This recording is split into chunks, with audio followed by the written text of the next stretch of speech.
Oui, on va revenir sur Aubagne. Vous en parliez il y a quelques minutes. On va y revenir un petit peu plus en détail puisqu'on a ce soir 3 blocs distincts. Le Rassemblement national est en tête, effectivement, avec la candidate et députée Joëlle Mélin, 24,94%.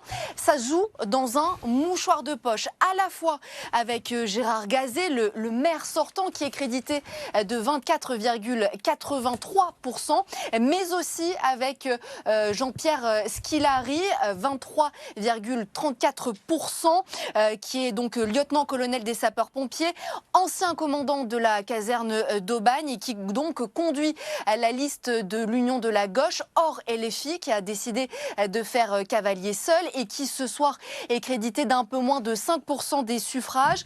Un mot tout de même sur l'ancien adjoint Giovanni Schipani, qui est donc devenu un ferme opposant depuis de Gérard Gazet. Lui, en tout cas sa liste, est créditée de 16,06%. On va aller dans la ville voisine de La Penne-sur-Ruvonne, où Nicolas Bazuki, le maire sortant, obtient 42% des suffrages. Alors je vais me bouger un tout petit peu pour que vous puissiez voir l'intégralité des résultats.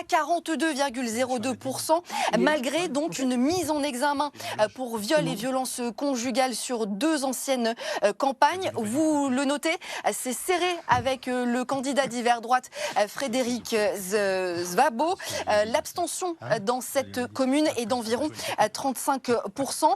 Et puis à Allo, maintenant, prime au sortant, le maire sortant, Lionel Decala, qui est aussi candidat, eh bien, est élu cette fois-ci dès le premier tour. C'était pas le cas en 2020, élu avec un petit peu plus de 75% des suffrages, donc pour l'édile qui est donc d'hiver droite. Vous voyez que le Rassemblement national obtient un peu plus de 13% des suffrages avec la candidate Christelle Varnier.